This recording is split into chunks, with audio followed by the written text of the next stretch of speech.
So good morning everyone. This is our today's team. It's composed by Anna Carolina, America, Victoria, Far and me, Eduardo. So our today's presentation is going to address the cultural aspect in which Italian culture affects businesses practices, and we're going to have a focus on a particular type of food, which is pizza, that we all love. So I gathered here some demographic and information about the country. We have a population of 60.48 million people. The primary language spoken is Italian, and English is not very much common. It's a country shaped by art almost everywhere you look, and we gather very old tradition, and one of them is family, as we're going to see in a bit. So those two are the main aspects in which culture affects businesses. We see that most of the businesses are family owned and the size is small and medium. Why is that?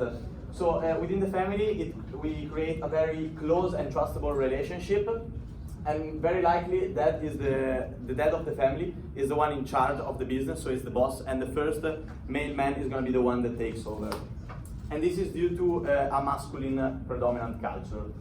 Moreover, the businesses are small and medium because by doing so we clearly minimize risks, and that fits perfectly the human resources family potential, and it creates trust between the customer and the business itself.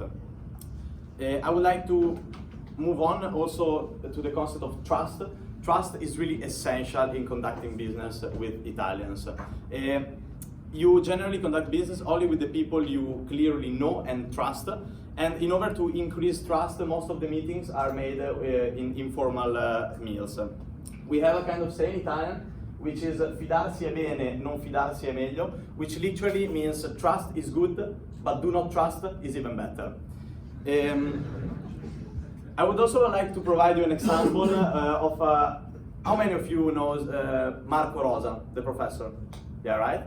So he is originally Italian and he owns restaurants here in California. And since he's Italian, we asked him, we had an interview with him, and we asked him how he sees the concept of family in business.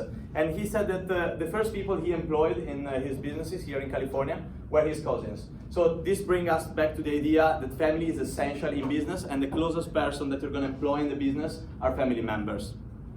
So now we're going to move on to the case of pizza, and I'm going to leave the word to my friend America.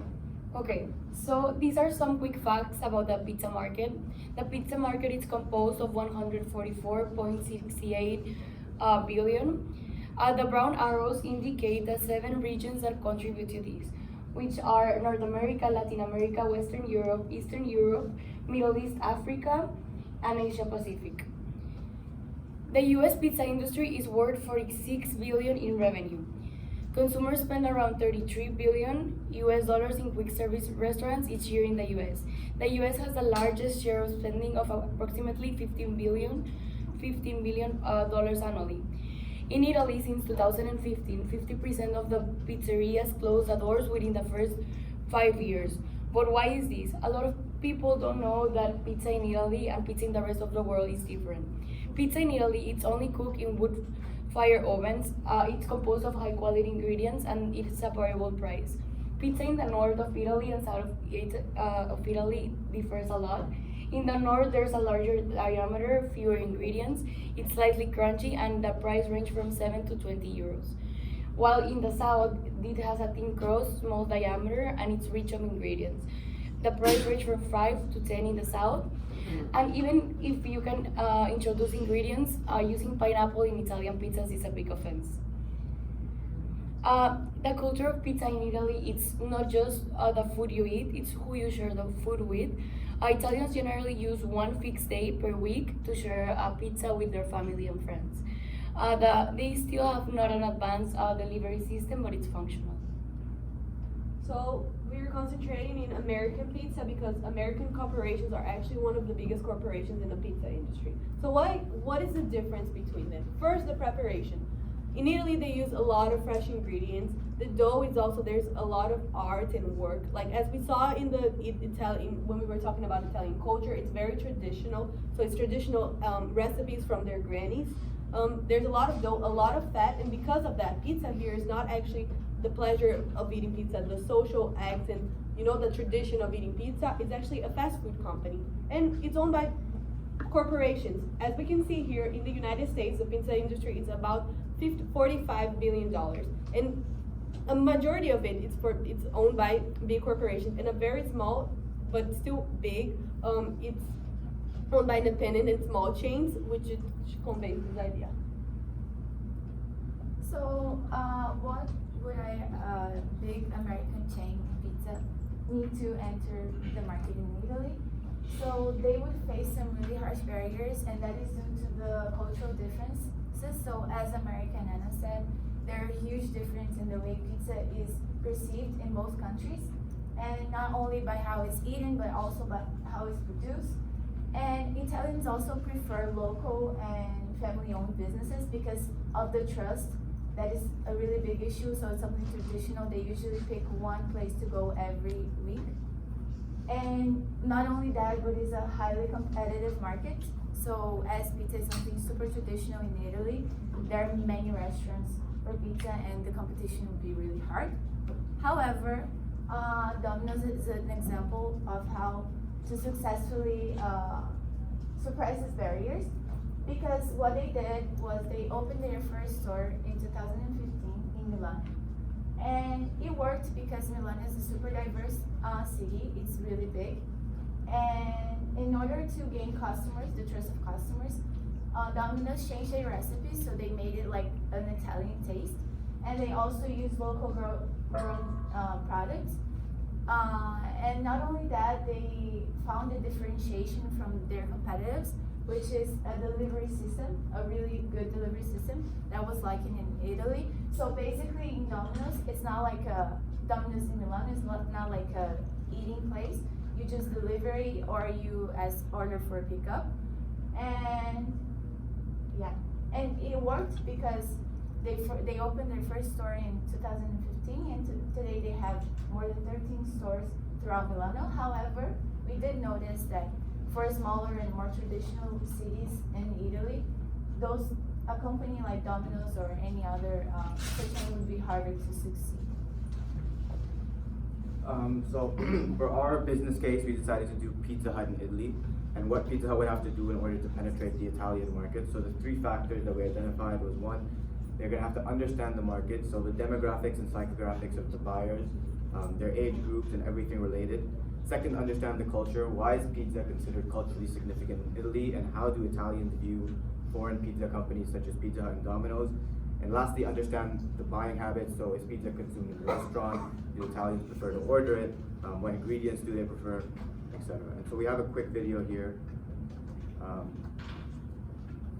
Italians trying Pizza Hut for the first time.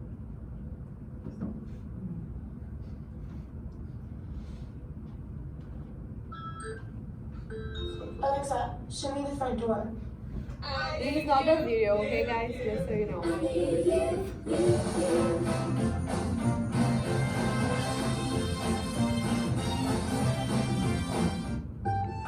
The old world, Italy, the birthplace of pizza. For centuries, Italians have made it the same way. Tradition is king, change is bad.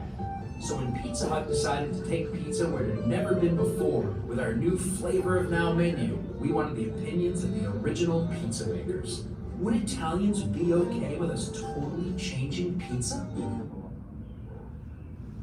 It's not pizza. Pizza Hut's 10 new crust flavors really improved pizza, right, Alfonso? No, not possible. The 6 bold sauces really changed pizza. Why? Because it was time for an update. Why? So, Carmela, what do you think of the tons of new ingredients? Carmela? What about the delicious new honey sriracha sauce? Honey sriracha. Grazie. How about the salted pretzel crust? Prezzo pizza. All right, and they showed their reactions to our new ingredients in colorful ways. Oh, whoa. Peruvian, chili pepper. Peruvian pepper, Peruvian pepper. Beyond pizza, we also got the reaction to our super easy to use mobile ordering site. Hello? And their reaction to other New World topics. Maria, the tweens are all over these jeggings.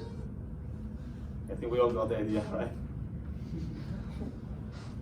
So our recommendations, required actions to succeed. So the first one is to keep a small shop, so similar to what Domino's has been doing. Domino's realized that Italians are more and more preferring to be eating pizza at home. And so, as you guys know, Domino's is a huge company, and leveraging their capital, they've set up an efficient delivery system in order to target that specific market, the specific niche in the market. Use fresh ingredients. Italians very value transparency more than any other culture, and that's also why they're so against buying from foreign American pizza companies. We recommended that they maintain their price. This is because Pizza Hut already has a bad reputation in Italy of using bad ingredients, and so dropping their price and trading down would just diminish their brand value more than it already is. Use promotions to target initial customers, maybe like a buy one, get one free pizza, just to basically introduce the type of pizza into the system. Use an optimal delivery system, as already covered. Create short-term customer loyalty as the foundation to build a long-term brand. And lastly, reduce portion sizes, because in Italy, you basically get one pie per person instead of traditionally sharing it 3 or 4 pies as we would see in the United States. Thank you so much for listening. Yeah. Just one thing, a correction. So regarding the Marco Rosa interview, he didn't actually employ his cousins. He employed people that would employ their families to his restaurant. So that was the correction. Sorry for that mistake. Thank you.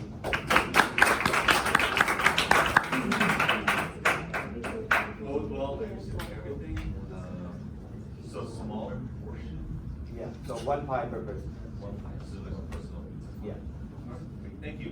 All right, so ladies and gentlemen, don't get ready. Right hand.